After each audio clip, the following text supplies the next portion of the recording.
Directrice générale. Merci beaucoup, Mesdames et Messieurs, membres du comité de direction. Au nom de la délégation qui m'accompagne, je voudrais d'abord vous exprimer toute notre satisfaction à l'issue de cette séance de présentation. Commençons d'abord par l'accueil chaleureux que nous avons reçu ici et qui nous a particulièrement fait plaisir. Sachez que nous sommes particulièrement touchés par cet accueil-là et nous vous en remercions vivement. Aujourd'hui, c'est avec beaucoup de satisfaction que nous allons vous quitter, parce que l'espoir est bien permis. Nous avons un secteur qui est particulièrement important pour le développement de notre pays, un secteur, disons, qui est le passage obligé pour effectivement réussir le développement dans notre pays, parce que nous avons un secteur tout simplement transversal.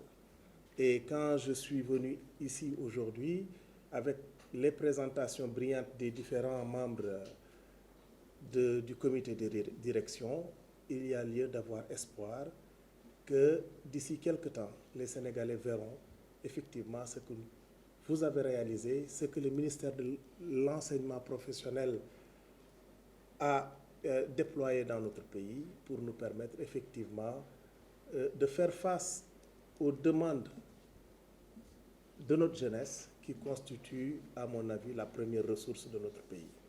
Quand 75% plus de 75% d'ailleurs, de notre population est constituée de jeunes de moins de 35 ans, vous comprendrez justement tous les défis auxquels nous devons faire face pour donner à cette jeunesse-là le métier dont ils ont besoin et également de leur faire participer au développement de notre pays.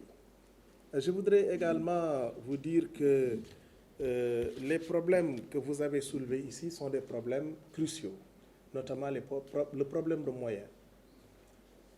Oui, quand on fait face à autant d'ambition, il faut plus de moyens. Moi, je considère que là où nous devons surtout insister, c'est la recherche de moyens. La recherche de moyens, et surtout, il faut commencer d'abord par dire que un chiffre relatif, quand on l'affecte, mais ça ne doit pas simplement être constant. Ce n'est pas une constante. Je crois que 71% de la CFCE, ça doit quand même évoluer avec le temps, puisque nous avons connu des moments de croissance dans notre pays et nous considérons que 30 milliards par année, ça doit quand même bouger, ça devait bouger depuis très longtemps. Et nous allons nous battre pour que ces moyens-là augmentent. Sachez que nous serons à vos côtés pour nous battre pour que le 3FPT, je ne dirais pas trouvera suffisamment de moyens, en tout cas les moyens augmenteront, on fera tout pour que les moyens augmentent parce que nous faisons face à des défis cruciaux pour le développement de notre pays. Je voudrais, pour ne pas être trop long, terminer par vous dire que les autres questions concernant surtout la cohérence également dans nos actions doit être également étudiée et on doit lui trouver une solution. Et soyez rassurés que vous m'avez à vos côtés. Nous allons nous battre auprès des hautes autorités de ce pays-là pour que tout cela trouve une solution. Et je terminerai par vous encourager encore une fois, parce que de votre réussite dépend exclusivement la réussite du projet du président de la République. Parce que le principal objectif du président de la République, c'est de faire en sorte que le Sénégal devienne un pays industrialisé, donc un pays développé.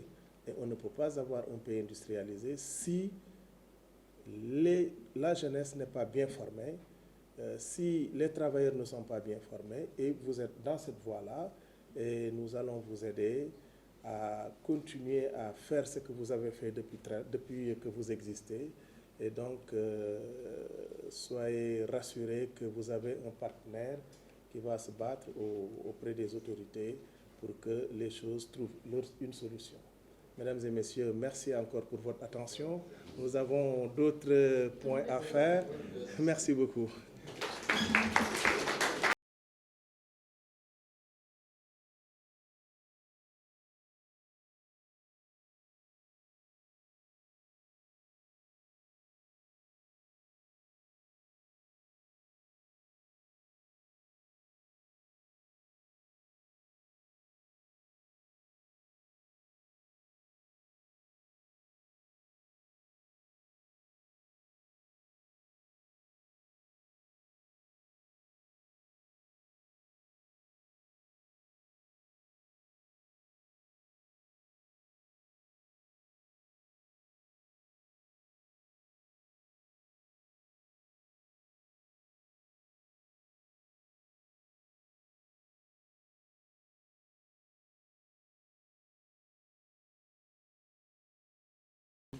Du ministre, de la directrice générale de la formation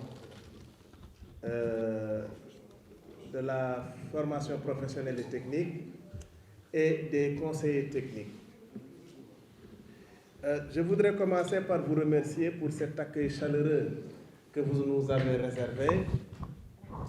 Et je voudrais également vous dire que c'est parce que nous savons que vous avez une structure extrêmement importante que nous sommes venus vous voir avec une telle délégation. Non, nous ne pouvons pas vous oublier. Nous ne vous oublierons jamais parce que vous jouez un rôle extrêmement important dans le développement de notre pays. Malgré le manque de moyens, nous avons bien vu les prouesses que vous avez réalisées. Et certainement sous la houlette des dirigeants qui se sont succédés à la tête de cet office. Oui, vous avez réalisé des prouesses, mais il reste encore énormément de choses à faire.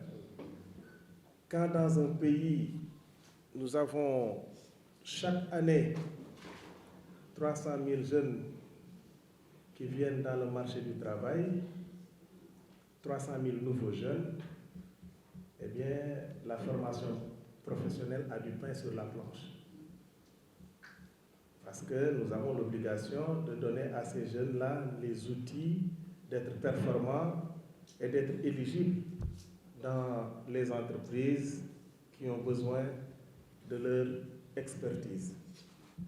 Et heureusement que l'ONFP existe avec d'autres structures, mais malheureusement avec des moyens très limités. Pour ce qui nous concerne, nous avons l'obligation de vous accompagner et de faire en sorte que ces moyens-là existent réellement. 5% de la CFCE, c'est vraiment dérisoire, il faut le reconnaître. Ah, n'est-ce pas? 1 milliard, ça tourne autour de 1,5 milliard.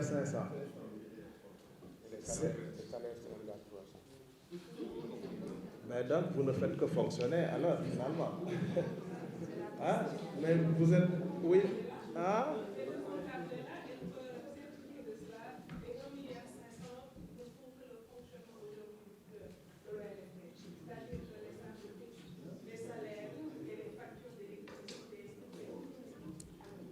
Mais cela montre davantage les prouesses que vous avez réalisées. Avec ces sommes dérisoires, vous parvenez à faire tout ça. Il faut reconnaître que vous êtes quand même très brave. Je ne vais pas demander une nouvelle clé de répartition parce que devoir tirer d'une autre structure pour donner à une autre, c'est peut-être pas la bonne solution. Il faut chercher la bonne solution qui vous permettra d'avoir des moyens suffisants pour faire face aux défis auxquels vous êtes confrontés. Et nous allons nous y atteler. Nous allons nous battre pour que vous ayez les moyens de vos ambitions. Je ne vous promets rien pour le moment, mais nous allons tout faire pour augmenter les ressources de l'ONFP. Je sais que le président de la République, qui est déjà entré dans l'histoire politique du Sénégal, étant déjà le président le plus jeune de notre histoire, c'est déjà entré dans l'histoire, veut bien entrer dans l'histoire du Sénégal en faisant de celui-ci l'un des pays phares d'Afrique. Et il a réellement besoin de la formation professionnelle pour atteindre cet objectif-là. Je serai un ambassadeur très, disons, zélé, c'est le terme que j'ai cherché, un ambassadeur zélé auprès du président de la République et de son Premier ministre.